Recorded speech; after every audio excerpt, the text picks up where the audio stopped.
We got him. According to the FBI, Charlie Kirk's assassin has been brought to justice. Thank you, Governor. This is what happens when you let good cops be cops. The FBI and our partners are proud to stand here today together to bring justice to the family of Charlie Kirk. That's right. According to the FBI, Charlie Kirk's life was brought to a tragic end by a lone gunman by the name of Tyler Robinson. A lone gunman, by the way, with not one, but two patsies in the crowd, interestingly. Our FBI director, Kash Patel, proudly announced that they caught him in record time, less than 36 hours, 33 to be precise, he says. In less than 36 hours, 33 to be precise, thanks to the full weight of the federal government and leading out with the partners here in the state of Utah and Governor Cox, the suspect was apprehended in a historic time period. Kash does look mighty proud, doesn't he? Although according to all the reporting I've seen, it was actually the shooter's father, now hailed as a father of justice, who convinced his son to turn himself in. According to CNN, a family member told investigators that Robinson had, quote, become more political in recent years. Authorities also claim that they discovered, quote unquote, anti-fascist messages engraved on the ammunition. Prime Minister Benjamin Netanyahu of Israel also chimed in on Fox News, claiming that Kirk was assassinated by a combination of, quote, radical Islamists and ultra-progressives. As for the murder weapon, the FBI stated that they found the killer's rifle in the woods, fully assembled. And here's that alleged shooter caught on CCTV footage running across the roof with the rifle?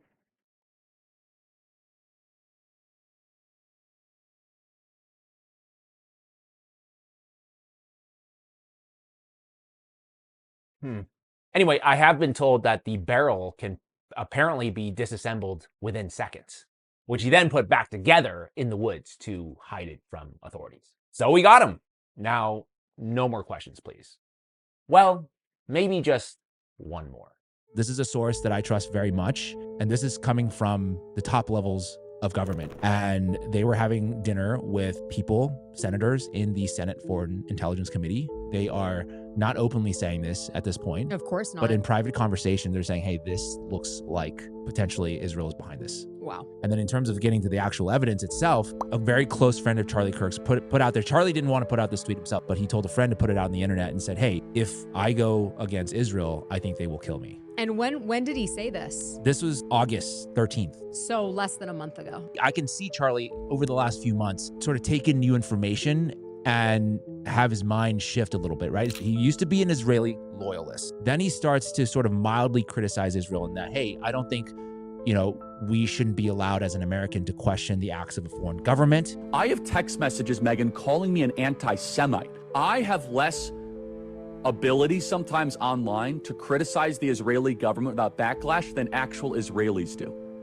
Mm-hmm. And that's really, really weird, isn't it, Megan? And he publicly stated, hey, maybe Epstein was Mossad. He certainly had a lot of connections to Israeli ex-prime ministers. And there's also this clip where he questions how October 7th happened.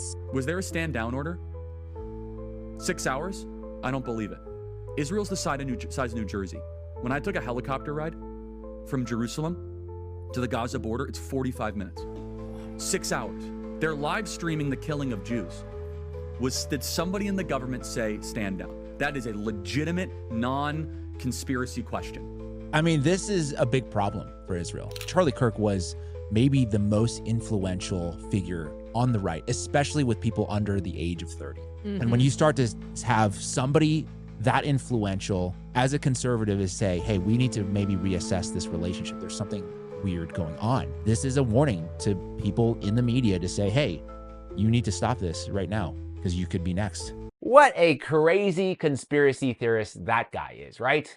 Well, just one last thing for you. This just came out today from Max Blumenthal and Anya Parampil. Charlie Kirk refused Netanyahu funding offer, was, quote, frightened by pro-Israel forces before death, friend reveals.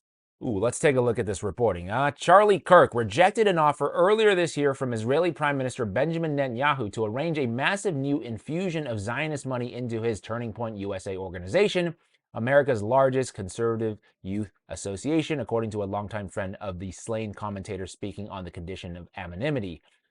The source told the Gray Zone that the late pro-Trump influencer believed Netanyahu was trying to cow him into silence as he began publicly questioning Israel's overwhelming influence in Washington and demanded more space to criticize it. In the weeks leading up to his September 10th assassination, Kirk had come to loathe the Israeli leader, regarding him as a, quote, bully, the source said. Kirk was disgusted by what he witnessed inside the Trump administration, where Netanyahu sought to personally dictate the president's personal decisions and weaponize Israeli assets like billionaire donor Miriam Adelson to keep the White House firmly under its thumb. According to Kirk's friend, who also enjoyed access to President Trump and his inner circle, Kirk strongly warned Trump last June against bombing Iran on Israel's behalf. Quote, Charlie was the only person who did that, they said, recalling how Trump barked at him, quote unquote, in response and angrily shut down the conversation. The source believes that the incident confirmed in Kirk's mind that the President of the United States had fallen under the control of a malign foreign power and was leading his own country into a series of disastrous conflicts. By the following month, Kirk had become the target of a sustained private campaign of intimidation and free-flowing fury by wealthy and powerful allies of Netanyahu, figures he described in an interview as Jewish leaders and stakeholders. Quote, he was afraid of them, the source emphasized. So yeah, this story is obviously over, so hope everybody has a good weekend. Hit that like button, subscribe, and I'll see you next time. So I'm just finishing up the edit of this video, and I came across something insane about the patsy who I referenced earlier, who was arrested at Charlie Kirk's event, and you're definitely going to want to hear this. What are the odds that George Zinn, the patsy that was arrested at the Charlie Kirk assassination, also saw 9/11, he saw the planes fly into the buildings and called that in and reported it, and then he also called in a fake terrorist attack at the Boston Marathon bombing, and just so happened to get arrested at Charlie Kirk's event. So Tess Keyser, she responded to this tweet and she says, Grok is a guy really involved in all three events like this post claims. And Grok fact checks it and goes, based on a review of multiple sources, George Zinn was a witness to the 9/11 attacks and he described seeing planes hit the towers. He was also arrested in 2013 for emailing a bomb threat joke to the Salt Lake City Marathon shortly after the Boston bombing. He pled guilty to a terrorism charge and somehow magically only received probation. He was also detained and questioned as a person of interest at the Charlie Kirk assassination on September 10th, 2025, but released without charges relating to the shooting. Then Grok went on and made sure that it told you there is no credible evidence that supports claims of his involvement in 9/11's false flag, facilitating Kirk's deaths, or Mossad ties. The main suspect in Kirk's killing is now Tyler Robinson, and he is in custody. So I asked Grok to break this one down. Well, I said, use statistical probability and give me a ballpark stat on the probability of him being at all three major events. And it goes through here and it breaks it down. And we get down here to the very bottom where it combines the probability right here. Combined probability. And it says it is equal to 0.705% or 5 times 10 to the power of 8.